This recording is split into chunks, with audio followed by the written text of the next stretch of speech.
And those feelings of inadequacy that perhaps 25 years ago we may have felt sometimes, we now feel every minute of every day that we are using platforms like Instagram.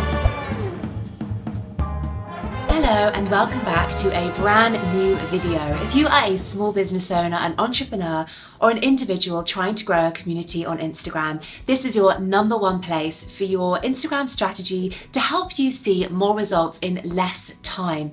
Because who has hours to spend on Instagram every single day? In this week's video, we are talking all about how to have a healthy approach to Instagram so that you can actually start to grow on Instagram without losing your marbles or tearing your hair out, or actually feeling like it's affecting your mental health, because that is a really, really important issue at the moment. And we're going to talk about how you can have a healthy approach to Instagram so that you don't feel like it's taking over your life. Now, what sparked this video? Well, it's actually this video here that I'm going to link to.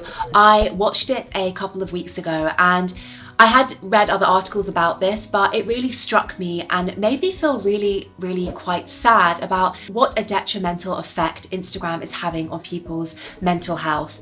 And the video in a nutshell was explaining how psychologically what's happened since before we ever used social media, we used to be quite content going about our daily lives, our ordinary daily lives, not knowing what everybody else was doing. We didn't have insight into other people's successes. We didn't know what everybody was doing every minute of the day. And therefore we lived our lives in fairly blissful ignorance, and that was perfectly fine. That was how we did things, and we were actually all so much happier. Now, with the rise of social media and things like Instagram, particularly because Instagram is such a visual platform, we are being bombarded with people's seeming success and wonderful lives and glamorous jaunts across the world and fabulous free meals and everything. We are being bombarded with it every single day. And those feelings of inadequacy that perhaps 25 years ago we may have felt sometimes, we now feel every minute of every day that we are using platforms like Instagram. But there is another way, and there is a way of using Instagram, especially if you do want to use it to grow your community and to grow your brand. There is a way of doing that that means that you don't have to have your mental health suffer as a result. But it does take daily practice and a set of habits, and that's what we're going to talk about in today's video. So the first habit that you have to get into the habit of is setting a time limit on your use on Instagram. Now, that means that you need to get intentional with the time you spend on the platform. Many new businesses and brands on Instagram think that to get results, you have to be on the platform 24/7. You absolutely don't be. You do need to spend a bit of time, especially in the beginning, I would say every single day, but you're probably already doing that already. So it's changing the way that you're using Instagram at the moment to be really, really intentional with it. So rather than using Instagram to just mindlessly scroll and get deafened and distracted by the noise of your peers and your competitors, be really intentional with it. Say to yourself, I am going to use Instagram today to either A, post my content, or B, to just go out and engage with people. And then set a timer, be really, really serious about this. Set a timer for 20 minutes, 15 to 20 minutes, and then do it. Get on Instagram and just carry out what you have said you will carry out. And if that means engaging, then you set that timer and you start finding your target audience through hashtags, through whatever means that you use to find your audience, and engage with them. And when that timer goes off, close down the app and put your phone away. Number 2 is to keep tabs of your activity using either the tracker that you have inbuilt on your iPhone, or if you're like me and you don't have an iPhone, there are loads of free tools out there you can use to keep tabs of how much you are using Instagram. And the thing is, what makes me laugh and makes me surprised for myself is that I used to think, oh, I don't spend that much time on it. Oh, I spend, 10 minutes here, 10 minutes there. And actually, when you track your behavior, it's really startling quite how much time you're spending on Instagram without even realizing it. And that just plays into these feelings of inadequacy because we don't even realize how much time we are putting into Instagram. And then, of course, as a result, all of these feelings of inadequacy and feeling like we are just not worth being on the platform at all they fester, and they fester subconsciously. So make sure you're tracking your behavior so that you know for real how long you're spending. And if you're spending hours and hours a week, cut that down. Make sure that you have some way, and whether that's you have a tool that says to you, that alerts you after your 20-minute use every day or your half an hour use.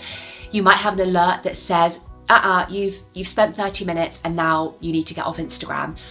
Whatever works best for you, do it, and make sure that you have some way of keeping a tab of your habits so that you know really how long you're spending on the platform every day and every week. The third way of being able to grow on Instagram without letting it ruin your life and make your life so much more stressful is having a content strategy in place. Now, I talk about this in more detail in the video that I'm going to link in the description box below, where we talk all about how to actually build out this content strategy in a bit more detail.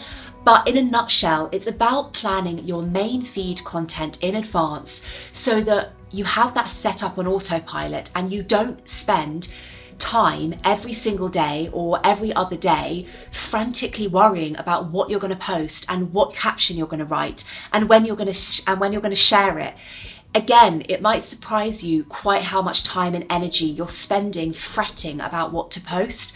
And if you change up the way that you're doing things, i.e. you put a content strategy in place and you spend a little bit more time at the beginning of the month planning your content for the month ahead in that time, what it means is that you have your content and your captions already written. You've already dedicated time to them. So all you have to do for the rest of the month is hit publish. And that will take a huge weight off your shoulders, and it will also free up so much more of your time and headspace so that rather than worrying about what to post or what to say, you can just spend that time growing your community and building relationships with people that feed your soul and feed your heart, and not worrying about what caption shall I write and what hashtag shall I use, because you've already sorted that out. The fourth habit to get into to make your experience on Instagram so much more fruitful and less stressful is really understanding who you're trying to connect with. Now, if you are an individual who is just on the platform for fun and to connect with your friends and family, then fine. You know that it makes sense for you to follow those people. But if you are a small business or entrepreneur trying to grow an engaged community to ultimately down the line sell your offer to, or sell your product to, or sell your services to, whatever it is, then you need to understand who your ideal customer is or your ideal audience is, and then spend time creating content for them and engaging with them, and stop spending time getting distracted by your peers and your competitors. While it is important to grow your network and grow a community of peers around you that you can lean on for support and connect with and share advice and tips with, you don't want to get too distracted by that or by your competitors, because at the end of the day, you're growing you. You need to get laser focused about you, and that means staying in your own lane and focusing on your own growth. Because the trouble is, by getting distracted by your competitors and your peers, all too quickly you will start to feel like you're not good enough, like you're not doing enough. You'll see the story of your competitor and wonder why you hadn't thought of that first. And it's just a waste of your time and energy, and it doesn't help anything. So as much as you can, focus on your audience rather than focusing on the other people doing the similar thing to you. The fifth habit to get into is to stop obsessing over follower numbers and instead refocus your priorities onto your audience. Make your priority engagement over followers. So what that means is no longer obsessing that double-digit followers is the key to success, because it absolutely isn't. And the great news is that means you don't have to have tens of thousands of followers to be a successful brand or business on Instagram. You absolutely do not. What you do need to have is an engaged audience. So focus on finding and engaging with your target audience. Measure your success by the number of direct messages you get, by the number of comments you get, rather than by the number of likes you get. If you focus on these metrics and you focus on engaging with your audience, then guess what? The followers will flow and happen as a happy consequence. But definitely focus on engagement first and building those relationships over some vanity metric, arbitrary follower number that ultimately doesn't really mean anything. And the sixth and final habit to get into, to bring back the love you have for Instagram and to stop letting it take over your life, is accept that all social media platforms will change. Algorithms will come and go, algorithms will fluctuate, features will be added, features will be taken away.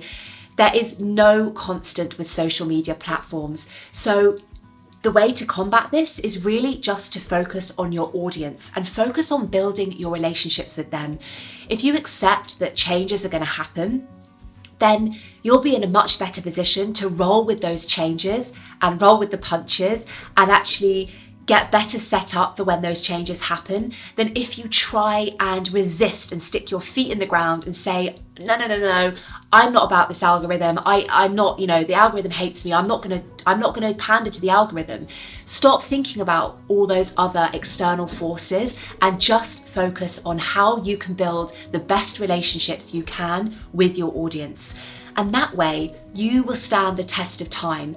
Honestly, the only thing that sets my Instagram account apart from other people who perhaps haven't continued to grow, the only thing that sets apart successful Instagram accounts from those who aren't really is the fact that they just stuck with it and they stuck with a strategy and they focused on growing their community rather than worrying about algorithm changes or new features. That is what will set you apart, and that is what will give your brand and your business on Instagram the longevity you need to far outlive any social media platform, any algorithm change, anything like that. Just focus on those relationships with your audience. So I really hope you enjoyed this video, and I really think it is an important issue to talk about. Our mental health and those feelings of inadequacy are so wrapped up in our time and how we spend our time on social media platforms like Instagram. So if you are using Instagram to grow your business or your brand, then really take a note of these habits and start thinking about how you can use your time on Instagram intentionally so that it doesn't take over your life and so that you don't leave Instagram every day feeling drained and worthless and less than the very best version of yourself, which is the only way you should be thinking. And of course we don't always feel like that every single day, but we should be feeling like that as much as we possibly can. If you enjoyed this video, I would love for you to give it a thumbs up and hit subscribe to join me every single week for a brand new video. If you liked this video and you want to get your hands on more free resources, then check the description box below. There are links to my free Facebook community and also my free 4-day email challenge, which is a great Kickstarter to help you reignite your passion for Instagram. I hope to see you next time in my next video. Bye guys.